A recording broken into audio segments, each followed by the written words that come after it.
vous êtes déjà là, je vous avais pas vu. Eh ben, bienvenue sur l'atelier du Tech. J'étais en train de jouer avec l'update de l'Amiga 2000. Donc, comme vous êtes là, dans cette vidéo, nous allons voir comment ajouter des composants modernes à un Amiga 2000. Et pour vous, c'est maintenant.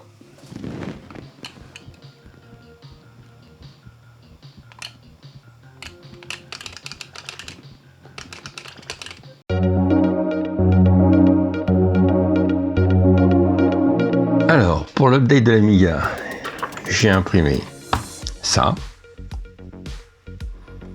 avec ça qui doit se mettre comme ça, et à l'intérieur on va y mettre ce i HDMI pour faire une sortie HDMI. Et après j'ai imprimé ça, et là il va falloir que j'enlève les supports. Oh là là,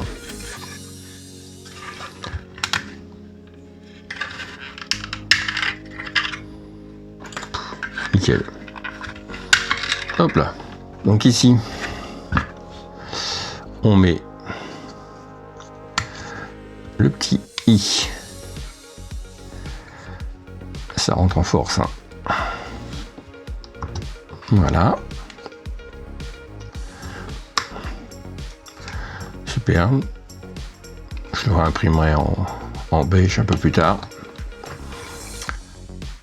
Et ben c'est pas mal.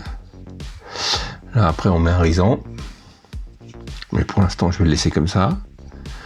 Donc ça c'est fait. Ici, et ben j'ai prévu de mettre un USB.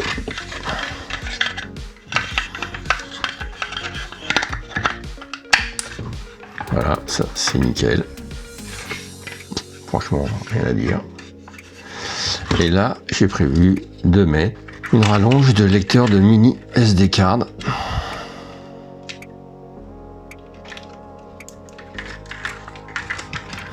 Si tout se passe bien, ça va forcer un petit peu à rentrer, mais une fois rentré, voilà.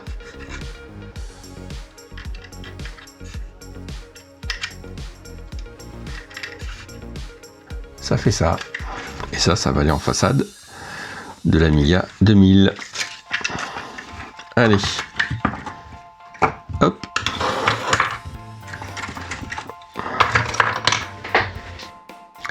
Alors pour la suite, j'ai prévu aussi d'imprimer ce support qui va me permettre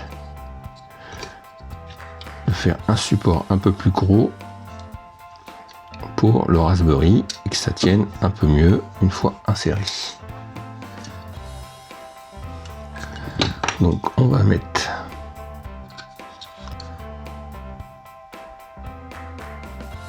les supports.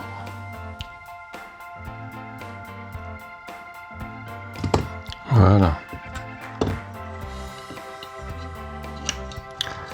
Et ça comme ça.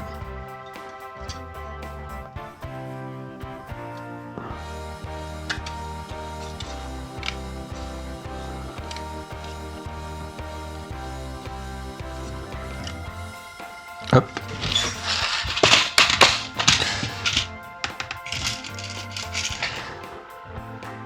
Il n'y a plus qu'à mettre des vis qui vont bien.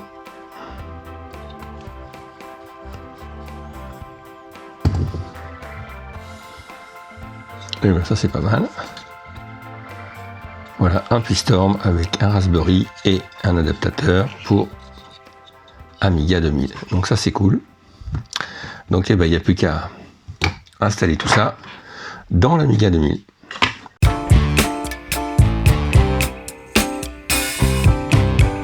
Alors nous voici devant l'Amiga 2000. Donc c'est facile à ouvrir. Hein. Ouais, je disais que c'était facile à ouvrir parce que j'avais déjà enlevé toutes les vis et tout ça, puis j'ai fait quelques tests quand même. Je vais poser ça là à côté. Donc la première chose que je vais faire, c'est installer mon superbe adaptateur pour USB et pour la carte SD qui va aller sur le Raspberry Pi.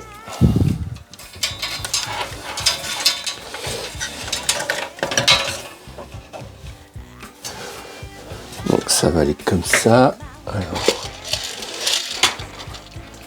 je vais prendre des petites vis.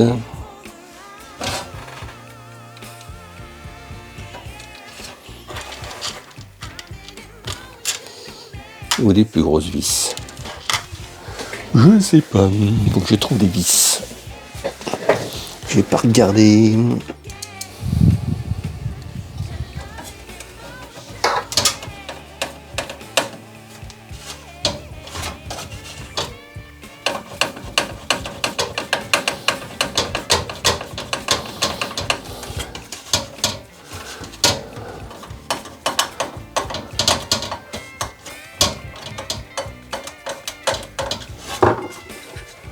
Non, on va voir si ça passe.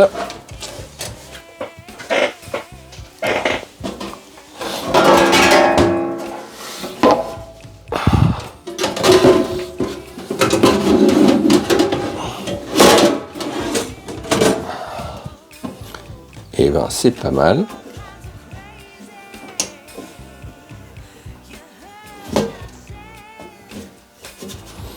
Ok.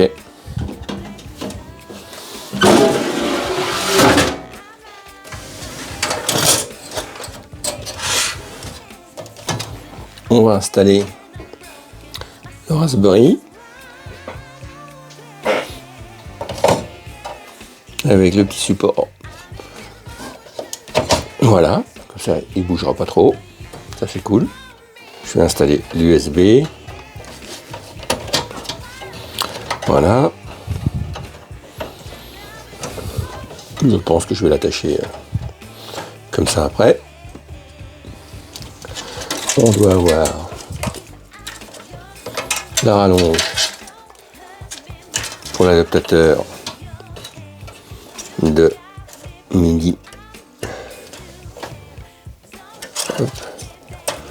J'ai une chance sur deux dans mon sens. Voilà.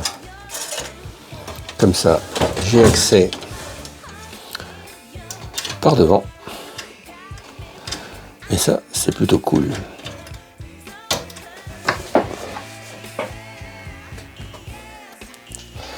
Alors, pour le HDMI, donc ça, on va aller à l'arrière.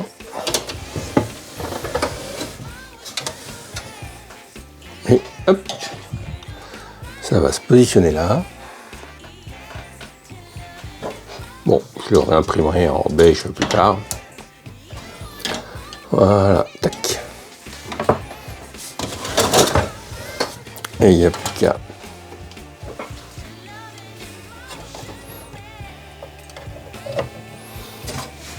c'est le Raspberry et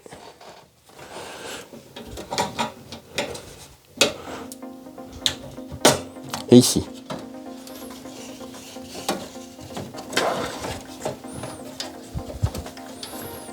Donc voilà. Donc ça c'est pas mal aussi.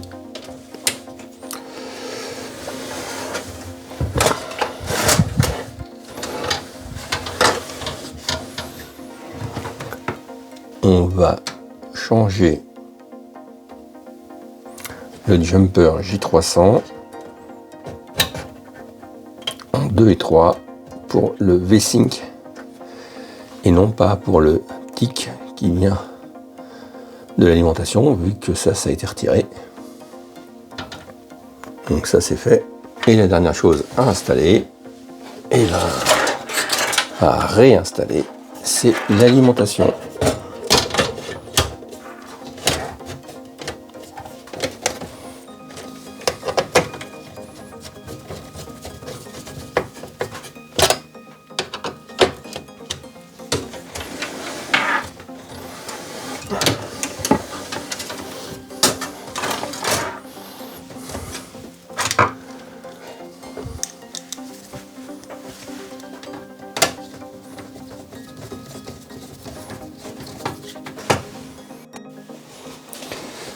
Alors ça c'est plié. Et ça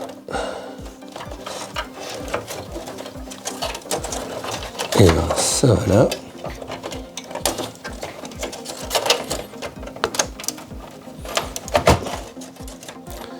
Voilà.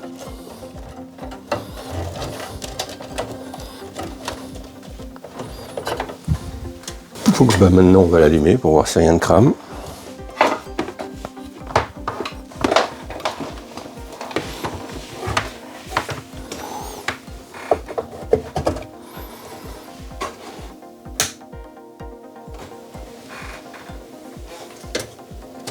Et ben ça a l'air d'être parti.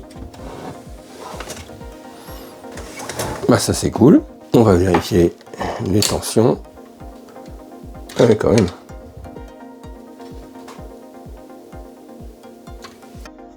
Et ben voilà. Les câbles rangés. Tout est installé correctement.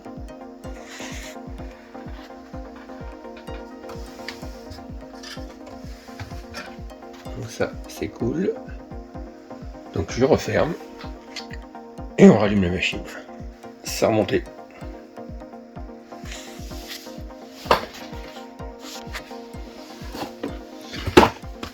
Donc, on met l'alimentation.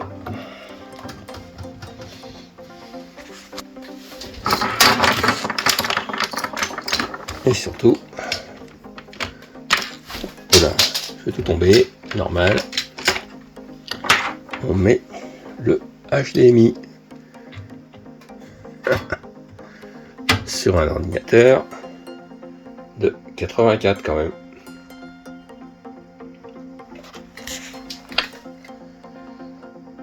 Allez, on va allumer ça. Allez, c'est parti, on allume. Alors, ce qui est un peu change, j'ai pas assez d'espace, mais les connectiques sont devant. Là, on voit bien le Raspberry Pi en train de s'activer.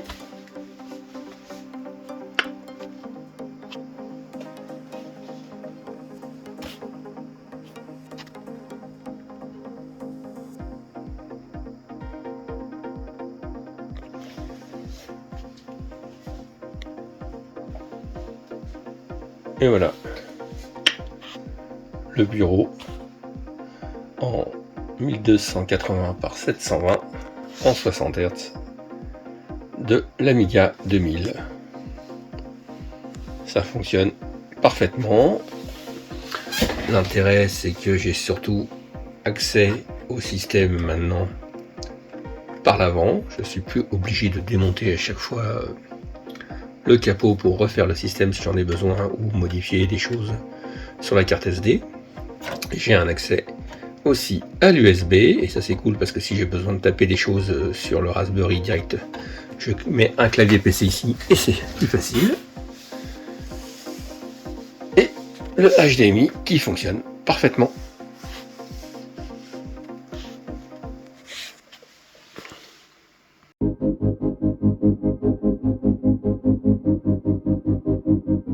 Bon, et ben maintenant que tout est fini, il me reste plus qu'à tester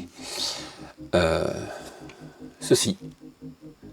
Qu'est-ce que c'est? Et ben c'est quelqu'un qui a recréé des souris Amiga de type tank qui fonctionnent aujourd'hui aussi bien sur un Amiga que sur un PC moderne ou que sur un Mac moderne.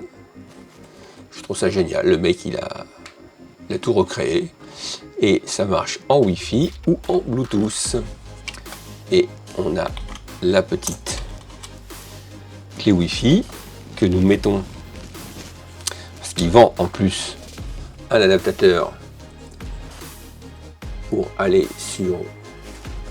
Voilà, j'ai une petite souris sans fil maintenant qui fonctionne partout et ça c'est très cool.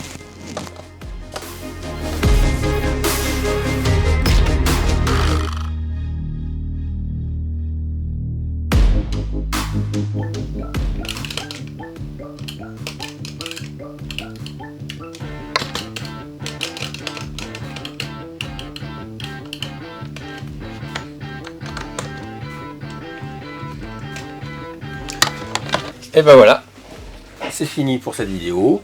À la fin de la vidéo, je vous mets un petit timelapse sur la restauration de l'alimentation de l'Amiga 2000. Ça a été très long, donc j'ai fait une petite timelapse d'une minute ou deux. J'ai changé l'alimentation par une alimentation ATX plus moderne, qui tiendra mieux dans le temps. Et ben voilà, on arrive à la fin de cette vidéo, et à bientôt sur l'atelier du Tech.